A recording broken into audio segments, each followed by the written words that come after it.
तो हम लोग पढ़ेंगे ग्राम अणुभार या ग्राम अणु द्रव्यमान। ठीक। अच्छा एक चीज बताइए, हम लोग जो है पीछे जान चुके हैं कि किसी भी परमाणु का क्या होता है, परमाणु भार होता है, और अणुभार किसका होता है, तो यौगिक का कि तत्व का, यौगिक का।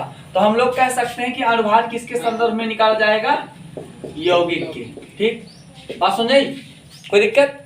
तो किसी यौगिक का जो अणुभार होता है, क्या होता है, अणुभार, उसको हम व्यक्त करेंगे किसमें, ग्राम में। किसमें व्यक्त कर देंगे, ग्राम में। जीएम का मतलब ग्राम। ठीक। तो अगर किसी यौगिक, अच्छा यौगिक का मतलब क्या होता है, जैसे मान लीजिए नमक एक यौगिक है, तो नमक एक पदार्थ नहीं हुआ, हुआ ना। तो यौगिक को हम क्या बोल सकते हैं, पदार्थ भी बोल सकते हैं। ठीक। तो परिभाषा क्या बनेगी कि किसी यौगिक या पदार्थ के अणुभार को किसमें व्यक्त करना, ग्राम में व्यक्त करना, क्या कहलाएगा, ग्राम अणुभार या ग्राम अणु द्रव्यमान। ठीक। तो यहाँ पे हम एग्जाम्पल के तौर पर लिख सकते हैं, नमक NaCl, नमक NaCl, ठीक है ना।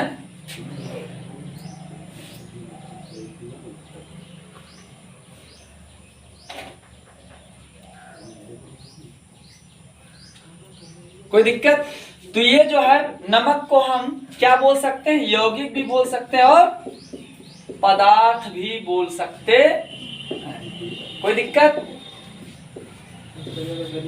तो परिभाषा लिखिएगा, परिभाषा क्या बनेगी, किसी भी यौगिक या पदार्थ का जो अणुभार होता है उसे ग्राम में व्यक्त करना। तो ऊपर पहले ग्राम लिखा ना, अरे मतलब उसको व्यक्त किस में करेंगे, परिभाषा लिखो है ना। देखिए, किसी यौगिक या पदार्थ का जो अणुभार होता है यदि उसे व्यक्त करने के लिए ग्राम का प्रयोग किया जाए तो उसे हम क्या कहेंगे, ग्राम अणुभार। ठीक। मतलब सीधा सीधा ये कि उसको ग्राम में व्यक्त करना, आपकी लैंग्वेज क्या होगी वो मायने नहीं रखती है।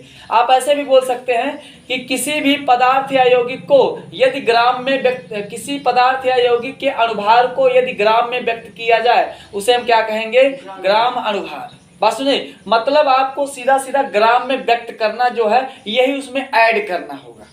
ठीक। तो लिखिएगा, पहले परिभाषा लिखो तब डायग्राम लिखिएगा। किसी भी यौगिक या पदार्थ, किसी भी यौगिक या पदार्थ को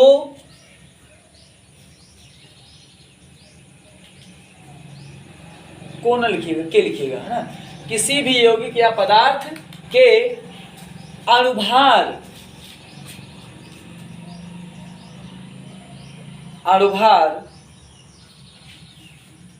को व्यक्त करने के लिए,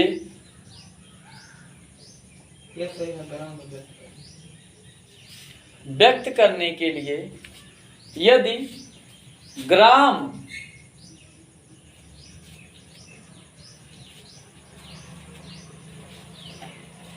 का उपयोग किया जाता है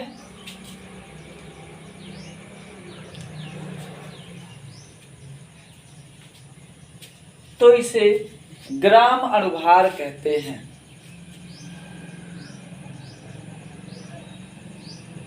लाइन के बीचों बीच जो एक लाइन लिखिएगा आर, दोनों परिभाषा लिख लीजिए जो आपको आसान लगे, है ना। आर करके लिखिएगा अथवा करके। यदि किसी यौगिक या पदार्थ, किसी यौगिक या पदार्थ के अणुभार को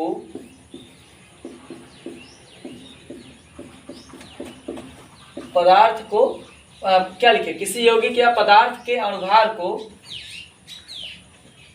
ग्राम में व्यक्त किया जाता है, यौगिक या पदार्थ को, यौगिक या पदार्थ के अणुभार को ग्राम में व्यक्त किया जाता है तो इसे ग्राम अणुभार कहते हैं। ठीक। अब मान लीजिए नमक को हम लोग एग्जाम्पल के तौर पे लिए हैं, नमक का जो होगा ये क्या हो जाएगा, Na और Cl है ना, तो NaCl का Na प्लस क्या हो जाएगा, Cl, NaCl का क्या हो जाएगा, Na plus Cl, Na plus Cl। तो हम लोग अणुभार का सूत्र जानते हैं कि परमाणु भार गुणे परमाणुकता। तो परमाणुकता इसका कितना है सोडियम का, यहाँ पे क्या सोडियम है, 1, ठीक। अगर 1 सोडियम है तो हम क्या लिखेंगे यहाँ पे, 1 गुणे सोडियम का परमाणु भार कितना होता है, 23, ठीक, 23 प्लस क्लोरीन कितना है, 1 गुणे इसका कितना होता है, 35.5, ठीक। जोड़ दीजिए 23 से करना 23 प्लस 35.5, यही ना, जोड़ देंगे कितना आ जाएगा टोटल, 35, 20, 55, 3, 58.5 ग्राम लगा दीजिए इसके आगे बस। तो ये हमारा क्या हो जाएगा, ग्राम अणुभार। कोई दिक्कत, नो सर। छाप लो ये।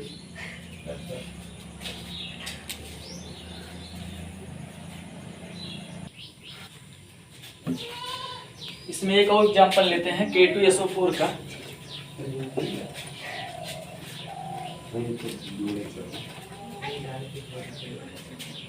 K2SO4, K2SO4, यहाँ पे क्या बता रहा है, पोटेशियम कितना है, तो 2 है, तो ये बनेगा K2 plus sulphur plus oxygen कितना है, 4।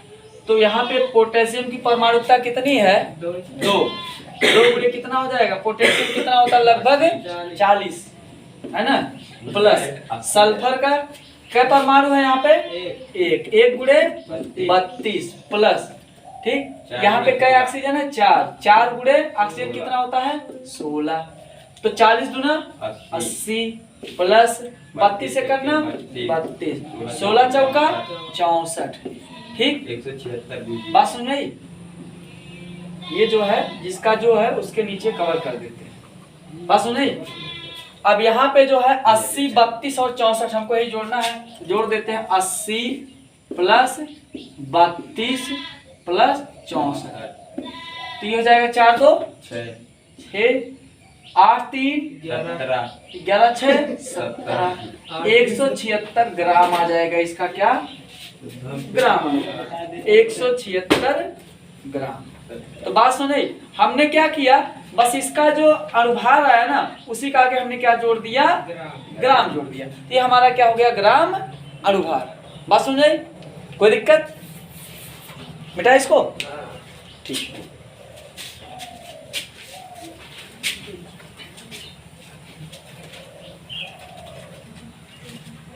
अगला हेडिंग डालिएगा, सूत्र द्रव्यमान।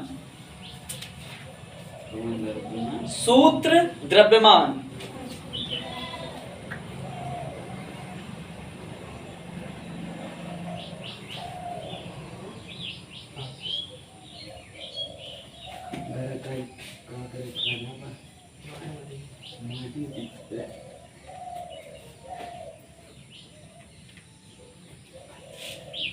हो गया।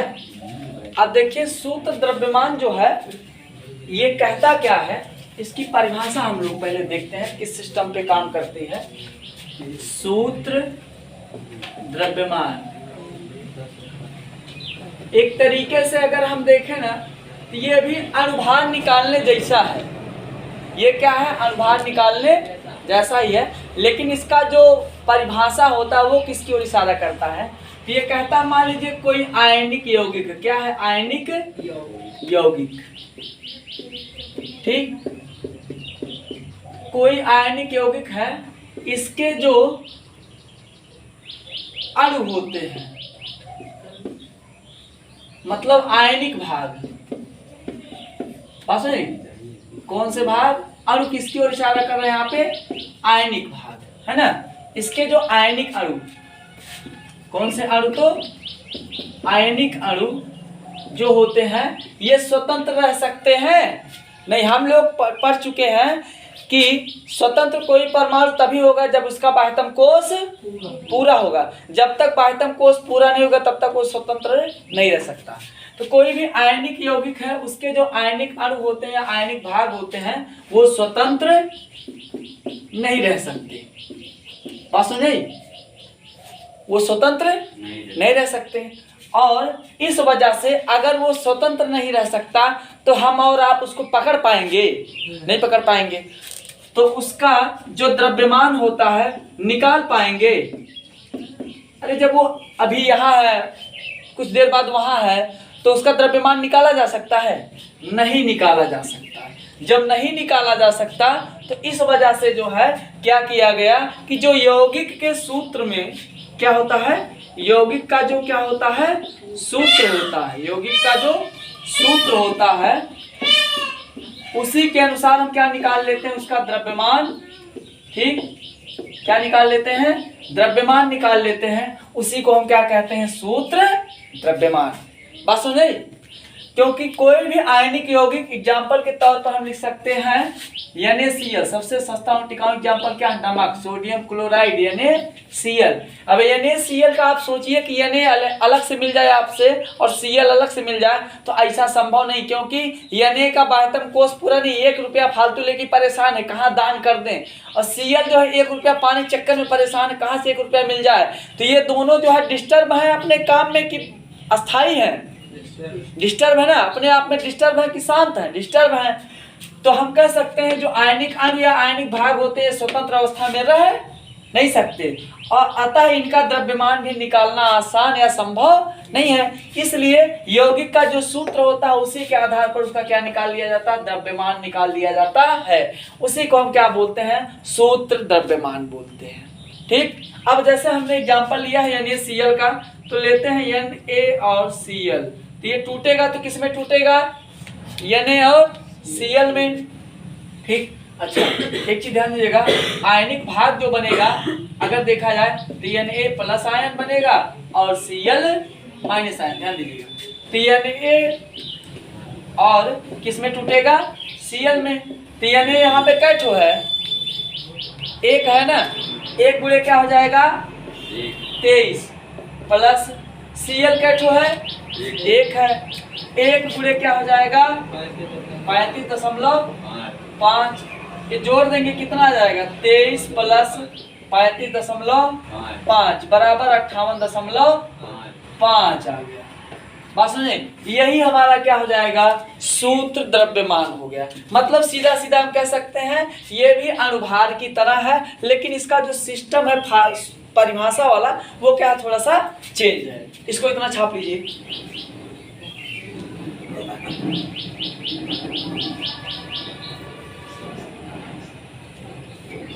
अब एक मामला और फंसता है कि अगर इसको बोलता है ग्राम में व्यक्त करिए तो इसके आगे ग्राम लगा देंगे, जिसमें व्यक्त करने को बोलेगा वही लगा देंगे और कोई जरूरत नहीं है। कुछ नहीं बोलता तो कुछ नहीं लगाएंगे तब भी ठीक है। ठीक है ना, उतार लीजिए।